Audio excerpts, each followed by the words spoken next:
Klici in sporočila so postali del našega vsakdanjega življenja in kulture. Veliko naših interakcij poteka prek naših telefonov in včasih so prav ti najboljši dokazi, ki jih lahko preiskovalci uporabijo, da se primeri razrešijo. Številka 10.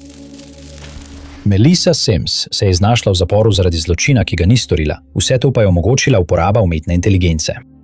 Po dolgem boju za pravico Melissa zdaj upa, da lahko postane zagovornica žrtev in pomaga oblikovati prihodnje državne in zvezne zakone o uporabi umetne inteligence ter njenem mestu v sodobni forenziki. Leta 2024 sta se Melissa in njen fant preselila iz Pensilvanije v njen rodni okraj Collier na Floridi. Po nekaterih virih naj bi se par do časa kaznivega dejanja že razšel, medtem ko drugi viri navajajo, da sta bila še vedno skupaj. Nekega večera novembra 2024 se je Melissa po dolgem delovnem dnevu vrnila domov in ugotovila je njen dom izropan in uničen. Tisti dan sta se ona in njen fant sprla, zato je vedela, kdo je odgovoren in je poklicala policijo, da prijavi škodo. Melissa trdi, da si je njen fant, preden je prišla policija, sam prisolil klofuto in se začel praskati. Zato so policisti ob prihodu sprva mislili, da je ona napadalka in so jo obtožili napada. Kot del pogojev za varščino je bilo naloženo, da se mora izogibati svojemu fantu, kar je vključevalo tudi digitalno komunikacijo. Po tem stiku z zakonom je Melissa nadaljevala svoje življenje in poskušala ponovno zgraditi sebe. Leta 2025 so Melisso obiskali policisti okrožja Collier, ki so povedali, da je kršila pogoje varščine in so jo takoj aretirali. Ker je kršila pogoje varščine, so jo poslali v zapor, da odsluži svojo kazen, vendar je Melissa vedela, da je nedolžna. Z uporabo svojega pravnega znanja in izkušenj je Melissa začela graditi svoj primer in enkrat za vselej očistiti svoje ime. Po več mesecih trdega dela je bila Melissa pripravljena predstaviti svoj primer. Zahvaljujoč strokovnjakom za kibernetsko varnost in računalništvo je Melissa dokazala, da so bile slike, ki jih je njen bivši fant predložil policiji, ustvarjene z umetno inteligenco in da ni kršila svoje varščine. Januarja 2026 je bila Melissa Sims izpuščena po enem letu, ki ga je preživela v zaporu za zločin, ki ga ni storila. Sodnik Herbert Dixon je komentiral njen primer in izjavil: Pred nekaj leti se je začelo samo s ponarejenimi zvočnimi posnetki, zdaj pa smo prišli do točke, ko nastajajo ponarejeni videoposnetki in slike. Strašivo je to reči, vendar ne bomo več mogli zaupati temu, kar vidimo pred seboj. Melissa je zdaj zunaj zapora in nadaljuje svoje življenje. Svojo izkušnjo želi spremeniti v zagovorništvo, boriti se za druge v podobnih položajih in želi uporabiti, kar se je naučila, da bi pomagala oblikovati pravne okvire v prihodnje. Številka 9. 39-letna Maja Malete je bila ponosna mati 3 otrok in zaposlena pri ameriški mornarici, živela je v Chula Visti v Kaliforniji. Maja je živela na območju San Miguel Ranch s svojim možem Larryjem in njunimi otroki. V 90-ih letih je Maja, ki je takrat živela na Havajih, spoznala Larryja Maleteja v šoli in zaljubila sta se. Džuna zveza se je nadaljevala v njunih 20 letih, ko je Larry začel službo v ameriški mornarici. Sčasoma sta se preselila na celino in začela ustvarjati družino. Stvari so bile nekaj časa dobre, vsaj navzven, a ko se je začelo novo desetletje, so se težave v njunem odnosu začele kazati. Larry je postal sumničav in paranoičen, da ga Maja vara, kar je močno obremenilo njun odnos. Proti koncu leta 2020 je Maja odkrila, da je bil Larry tisti, ki je imel afero in želela se je ločiti. Maja je bila v stalnem stiku s svojo družino, še posebej v tem težkem obdobju, in lahko so ji nudili podporo. Nato so kmalu po novem letu sporočila prenehala prihajati. Do 9. januarja 2021 sta postali Majina sestra in mama zaskrbljeni. Od Maje že več dni nista nič slišali, niti jo videli. Tistega dne sta obe prijavili Majino izginotje in začeli razpletati zapleteno mrežo laži, prevar in nenavadnih sporočil. Ko je policija prispela v hišo v Chula Visti, je ugotovila, da je Maja dejansko pogrešana že od 7. januarja. Po besedah Larryja so jo nazadnje videli ob 17. uri v družinski hiši.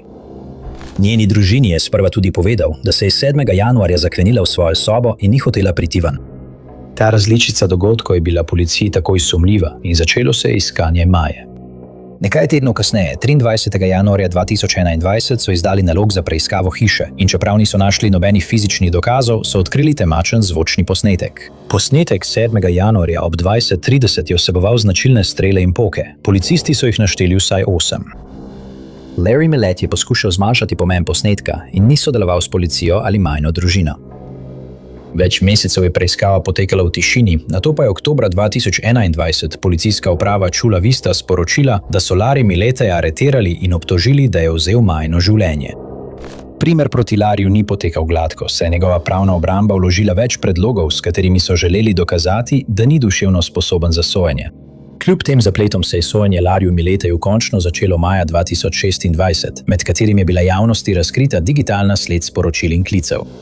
V enem izmed sporočil je Maja zapisala: Larry ima res strašne izpade jeze, česar ljudje zunaj družine še nikoli niso videli.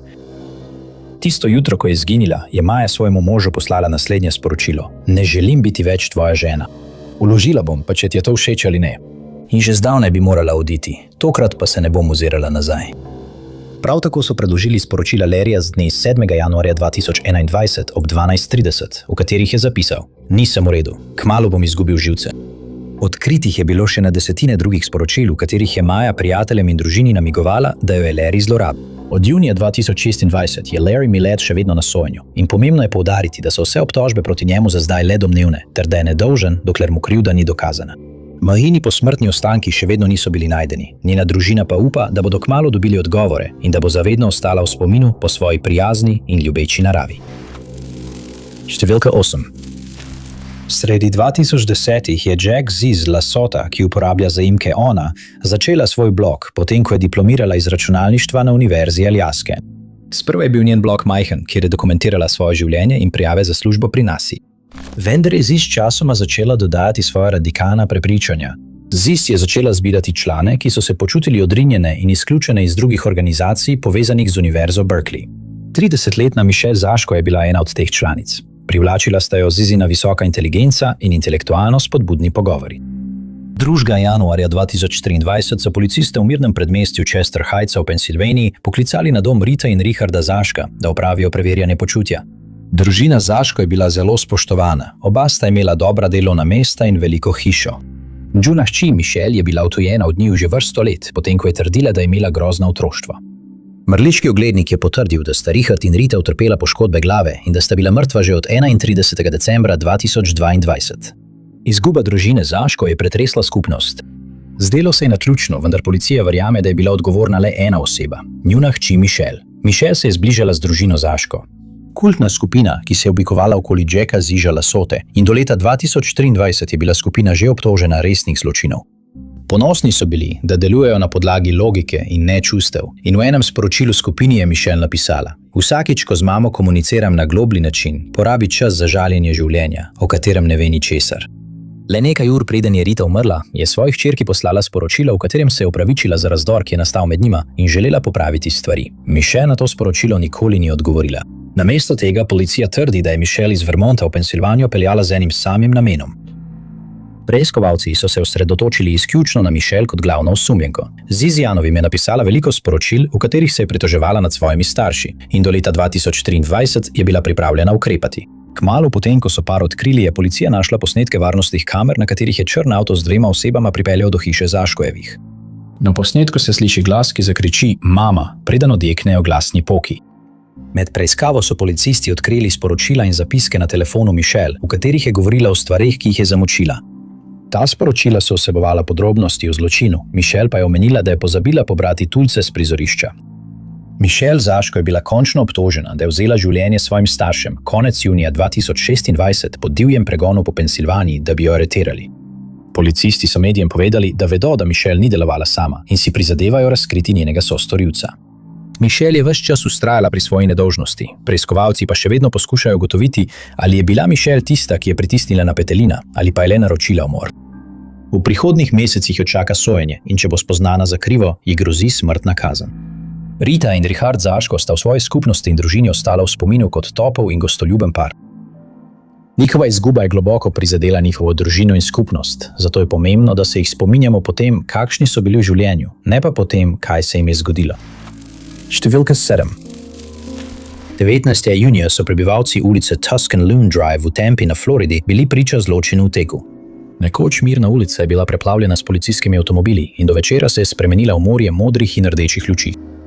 Takoj po 15. uri so dispečerji v Tampi prejeli klic iz mirnega primestnega doma.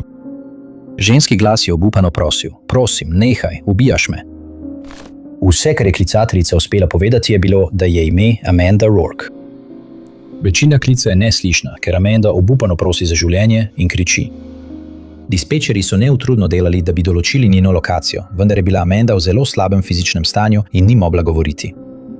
Nato so le 10 minut kasneje prejeli še en klic. Na drugi strani linije pa je bil 35-letni Kyle Sanchez, podatkovni analitik na letalski bazi MacDill. Sprva je Kylova mirna drža razorožila operaterje, a že po nekaj besedah je bil klic označen kot visoka prioriteta. Pravkar sem vzel življenje svojemu dekletu. Dispečeri so zahtevali več informacij, pri čemer je Kyle razkril, da je njegovo dekle, 37-letna Amanda Rourke, ženska, ki je pred nekaj minutami klicala. Kyle je operatorjem povedal, da Amandi ni več pomoči. Ko so ga vprašali, kaj se je zgodilo, je Kyle preprosto povedal operatorju na številki 911: "Imel sem neprijazen nagon in sem zagrabil nož." Ko so policisti prispeli na Tuscan Loop Drive, so videli Kyla, prekrita z globoko škrlatno barvo. Reševalci so se borili, da bi rešili Amandino življenje. Vendar je bilo prepozno. Kyle Sanchez je bil aretiran na kraju dogodka in odpeljan v zapor. Obdukcija Amande je razkrila dolgotrajen napad, ki je povzročil modrice na njenem hrbtu, ustnicah in rokah. V dneh po napadu so se Amandini prijatelji in družina zbrali, da bi se spomnili in počastili njeno zapuščino. Amanda Rourke bo zavedno ostala v spominu kot inteligentna mlada ženska z neskončnim potencialom. Amanda je bila inženirka in mentorica drugim mladim ženskam, ki so si želele kariere na področju STEM. Kar se tiče Kyla Sancheza je konec junija 2026 izjavil, da ni kriv in mu je bila zavrnjena varščina. Njegovo sojenje naj bi se nadaljevalo v poletje, pri čemer bo Sanchez ostal v zaporu. Številka 6. 29. oktobra 2022 so policisti v Santa Fe v Novi Mehiki prejeli klic z domačega naslova na Mirni ulici. Na liniji je bila gospa Apodaca, ki je prijavila, da je njen sin našel svoje dekle, 19-letno Kiaro Mekalu, kako nekaj reže v garaži, ki je bila priključena njihovi hiši. Nekaj minut kasneje je tudi Izak poklical 911, da bi prijavil, kaj je videl, in ko se je vrnil domov, je bila policija Santa Feja že tam. Ko so policisti vstopili, so odkrili truplo 21-letne Grace Jennings. Obdukcija je pokazala, da je imela Grace številne poškodbe, pri čemer je bila večina skladna z dolgim rezilom. To rezilo se je izkazalo za meter dolg meč, ki so ga našli na kraju zločina. Kiara in Izak sta bila aretirana brez zapletov in odpeljana na policijsko postajo. Med zaslišanjem je Izak priznal, da sta on, njegovo dekle Kiara in Grace prejšnjo noč spali v isti posteli. Kasneje je bilo razkrito, da sta bila tako Izak kot Kiara v različnih obdobjih v romantičnem razmerju z Grace. Sprva je policija težko našla motiv. To se je spremenilo, ko so pridobili Izakov telefon. Izak je Kiaru poslal na desetine sporočilo Grace. Najbolj obremenjujoče od vsega pa je bilo, ko je napisal: "Želim, da jo končaš. Moraš končati svoje trpljenje tako, da končaš njeno veselje."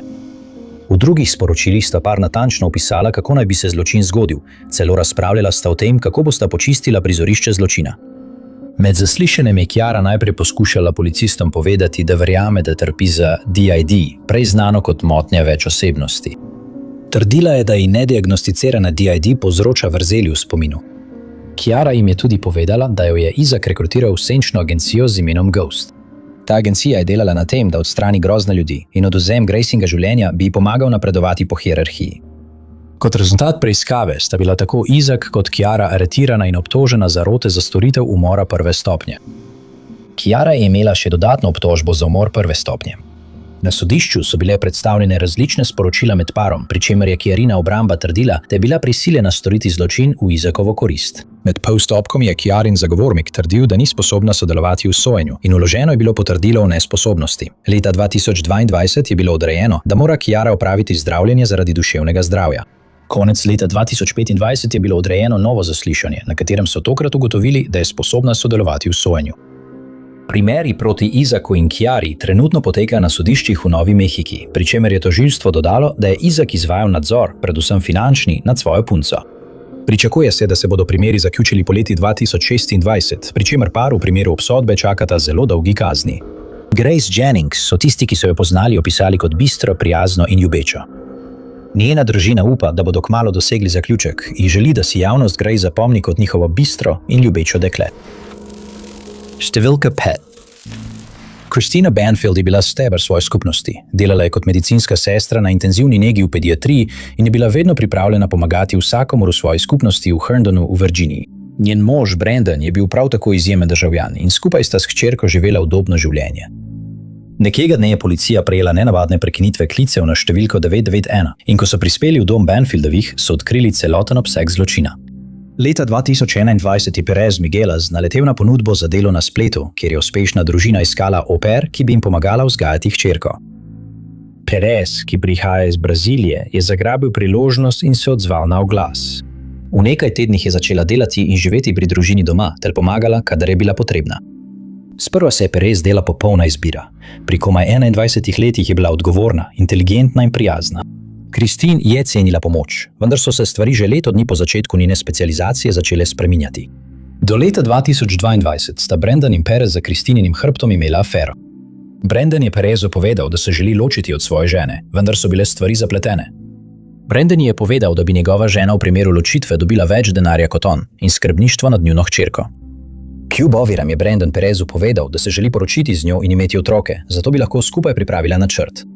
Ta načrt se je uresničil zjutraj 23. februarja 2024 ob 7:47. Policija v Fairfaxu je prejela več prekinjenih klicev, nato ob 8:02 zjutraj so prejeli klic od Pereza. V klicu se je slišalo, kako prosi za pomoč. V ozadju tega klica se sliši Brandona, ki kriči: "Tukaj je nekdo, udaril sem ga, prebodel jo je, na njenem vratu je več sledi, kaj naj naredim?" Ko so policisti prispeli, so našli Christine mrtvo v spalnici. Njeno telo je imelo več globokih vbodnih ran, vendar ni bila sama. Policija je odkrila tudi truplo Jožefa Ryana. Ko so zaslišali Christinino družino, Jožefa niso poznali in takrat se je načrt razkril. Brandon je postal glavni osumljenec in pregledali so njegove telefonske zapise. Ne samo, da sta veliko komunicirala, ampak se je tudi zelo potrudil, da bi zagrešil popoln zločin. Ustvaril je račun na spletni strani za odrasle, ki je namenjena temnejšim fantazijam, kot je BDSM. Profil je bil ustvarjen pod imenom Kristina, njen profil pa je navajal fantazije, ki so vabile moške v njen dom. Brandon je vključil vse Kristinine osebne podatke in čakal na srečanje. Ko je prispel Joseph Ryan, je Brandon udaril. Ko je bil Jožef mrtev, je Brandon načrtoval napad na njegovo ženo in želel bi izgledalo, kot da je dejanje storil Jožef. Na srečo je sodobna forenzika to hitro odkrila. Perez in Brandon sta bila hitro aretirana, sodni postopki pa so trajali več let. Aprila 2026 je Perez pristala na sporazum o priznanju krivde, v katerem bi pričala proti Brandonu v upanju na milejšo kazen.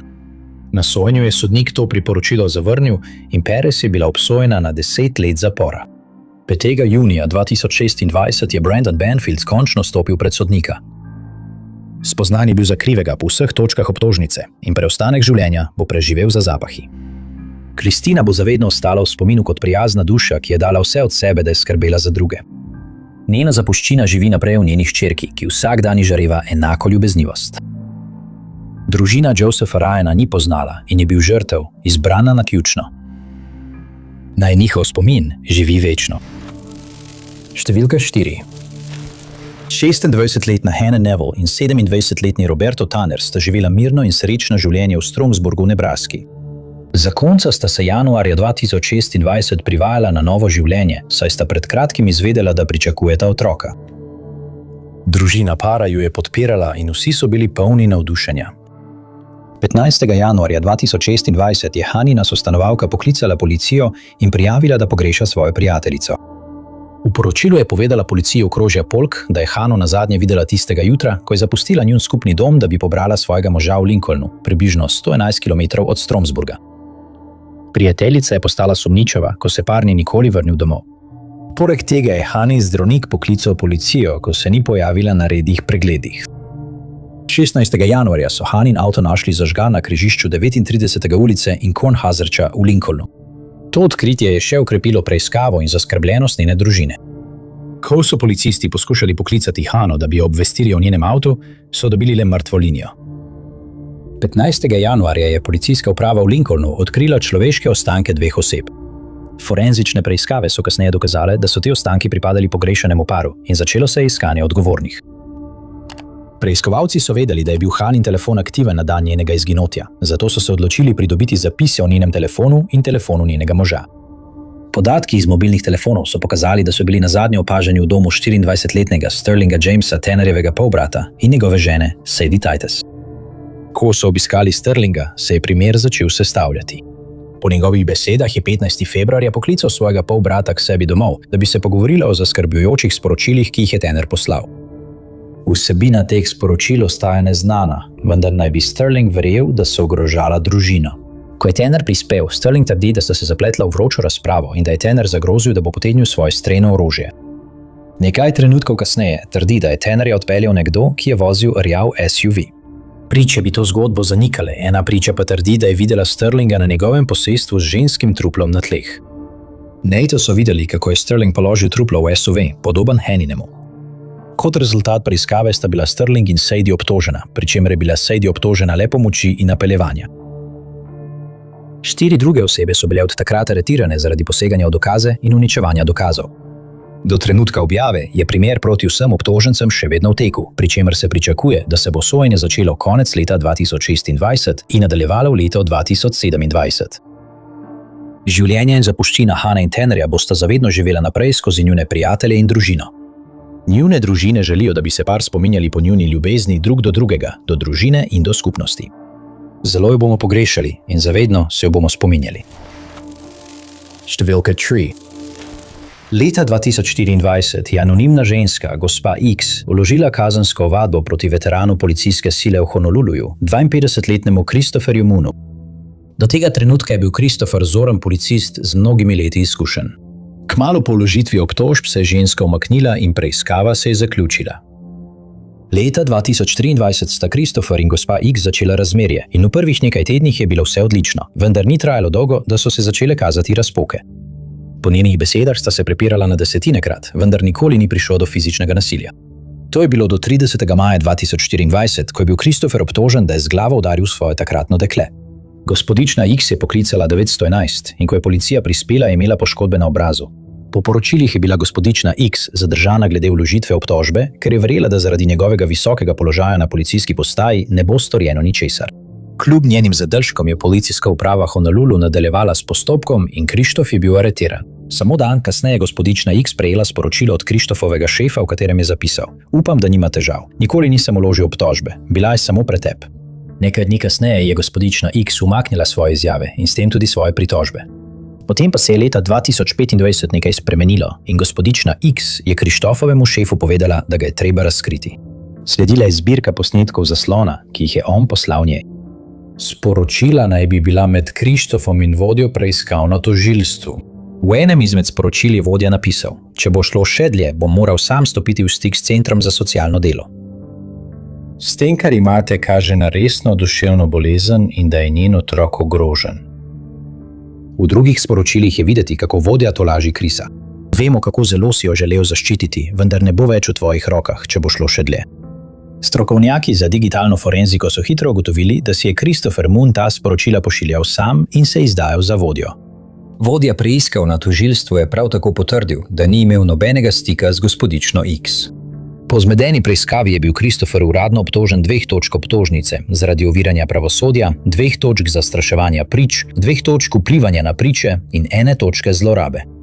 Preiskovalci verjamejo, da je te sporočila izmislil, da bi prisilil in manipuliral gospodično X, da ne bi govorila s policijo o zlorabah, ki jih je doživela v njunem razmerju. Christopher Moon bo vsak čas stopil pred sodišče, kombinacija obtožb pa bi mu lahko prinesla kazen v višini več kot $32,000 ali pa bo moral precej časa preživeti v zaporu. Gospodična X in policijska uprava Honolulu, kot tudi mnogi drugi v organih pregona, upajo, da bo ta primer izpostavil pomanjkljivosti pravnega sistema in jim zagotovil boljše okvire, da bodo žrtve slišane in da bo pravica dosežena. Številka 2. 28-letna Molly Hamby se je zdela kot vsaka druga mati v Wheatlandu v Wyomingu. Svojim otrokom je dovolila igrati se na velikem prostranstvu, ona in njen mož, gospod Hamby, pa sta trdo delala, da bi jim zagotovila dobro življenje. A nekje med njunim zakonom so se stvari začele podirati. Konec marca 2026 sta imela težave. Nenehno sta se prepirala in prepirala. Zaradi teh težav sta se Molly in otroci začasno odselili iz hiše, da bi paru dali prostor za reševanje njunih težav. Do 21. marca je bila Molly pripravljena, da se vrne domov in da njunemu razmerju še eno priložnost. Sprva se je zdelo vse v redu. To je trajalo, dokler gospod Hamby ni prosil, da pogleda njena sporočila. Zdi se, da je sumil na afero, vendar je bilo tisto, kar je našel, še veliko huje. Ko je odprl aplikacijo za sporočila, ga je pričakalo sporočilo. V sproščenem pogovoru z moškim prijateljem je Molly rekla: "Imam delo zate. Lahko poskrbiš, da kdo izgine?" Nato je moškega prijatelja prosila, naj pride k njej domov, preden mu je končno razkrila svojo tarčo, svojega moža. Med pogovorom je Molly postala panična, ko moški prijatelj ni prišel in mu poslala še zadnje sporočilo. To moramo urediti danes, če je mogoče. Večkrat je zagrozil, da mi bo vzel otroke. Ne sme imeti mojih otrok. Ko je videl ta sporočila, je gospod Hamby takoj prijavil svojo ženo policijski postaji v Wheatlandu. Molly so hitro privedli na zaslišanje, kjer je priznala, da si je želela, da njenega moža ne bi bilo več. Policistom je celo lahkotno povedala, da ni želela vedeti podrobnosti o tem, kako bi njenega moža odstranili. Molly Hamby so uradno aretirali 24. marca in jo obtožili napeljevanja ter zarote za ponarejanje. Če bo spoznana za krivo, Molly Hamby grozi dosmrtna zaporna kazen. Na srečo je gospod Hamby odkril zaroto in zdaj živi na varnem s svojimi otroki. Številka 1. 72-letni Hossein Marie je bil znan in priljubljen poslovnež v Rochester Hillsu v Detroitu. Hossein je svojo zlatarno Golden Glitter prvič odprl v Hamtramku leta 1988 in od takrat naprej služi skupnosti, ne da bi za to kaj zahteval v zameno. Njegov brat Ali Mari je medijem povedal, da je njegov brat ljudem pomagal plačati zdravstvene ali osebne račune, ne da bi karkoli spraševal. Tako je bila skupnost pretresena, ko je bil napaden v svojem domu 11. oktobra 2024. Mnogi so se spraševali, kdo bi želel škodovati ljubečemu družinskemu človeku, ki ni počel nič drugega kot pomagal, in le nekaj tednov kasneje so bile njihove identitete razkrite. Med preiskavo je policija odkrila posnetke varnostnih kamer, ki so ujeli dva uslužbenca energetskega podjetja iz Detroita, kako zvonita na Murrayjeva vrata. Oba moška sta trdila, da sta bila poslana, da preiščeta uhajanje plina v hiši in da potrebujeta dostop do kleti. Ko sta Husseina in njegovo ženo Lindo zvabila v klet, sta Lindo zvezala in napadla njenega moža. Med pretepom se je Lindi uspelo osvoboditi in poklicati 911, vendar je bil Hussein ob prihodu policije v zelo slabem stanju. Da bi bila njuna bolečina še večja, je bila hiša družine Murray popolnoma izropana, kar je preiskovalcem jasno pokazalo motiv. Linda je govorila s preiskovalci in se spomnila, da je namestila pametni zvonec. Ko je policija pregledala posnetke, so ugotovili, da imajo zelo jasen posnetek osumljencev. Sprva so preiskovalci uspeli identificirati enega od napadalcev kot Carlosa Hernandeza. Po napadu je Carlos pobegnil v Shreveport v Louisiani, kjer je verjel, da je na varnem. Aretirali so ga 12. oktobra njegova žena, Amanda Hernandez, pa je bila tik pred tem, da postane njegova glavna priča in vzrok njegovega propada. Ko so zaslišali Amando, je takoj razkrila, da je bil drugi napadalec Joshua Zuazo, ki so ga kmalu zatem aretirali brez zapletov. Toda Amanda se ni zavedala, da je s tem stvari le še poslabšala. Policija je pregledala Amandin telefonski dnevnik in odkrila vsaj 89 sporočil med poročenim parom v dneh pred napadom. V enem od sporočil je napisala: "Izklopi telefon, ko si tukaj, za vsak slučaj." In: "Tako sem živčna, ampak zdi se, da imate vse pod nadzorom in zdaj se počutim bolje, ker imate dober avto za pobeg. Poskrbi, da odstraniš etikete." Nekaj minut po napadu je Carlos poslal sporočilo, v katerem je pisalo: "Zajebali smo." V drugih sporočilih je Amanda Carlosu pošiljala povezave do spletnih strani za ponarejene osebne izkaznice in mu dajala navodila, kako se izogniti kazni za popoln zločin. Leta 2025 sta bila Carlos Hernandez in Joshua Zuazo spoznana za kriva in obsojena na dosmrtno ječo zaradi odvzema življenja Husseina Murraya. Oba sta bila obsojena na dosmrtni zapor, brez možnosti pogojnega izpusta. Detroit si je končno lahko oddahnil, a leto 2026 je prineslo nove obsodbe. Januarja letos je bila Amanda obtožena in aretirana zaradi zarote za vlom v stanovanje, pomoči po storjenem kaznivem dejanju in zarote za lažno predstavljanje. Njen primer trenutno poteka skozi pravni sistem, strokovnjaki pa so izjavili, da bi lahko, če bo spoznana za krivo, prejela do 20 let zapora.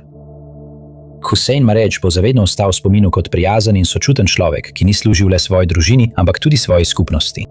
Za seboj je pustil ženo in sinove, ki bodo zavedno ohranjali njegovo zapuščino.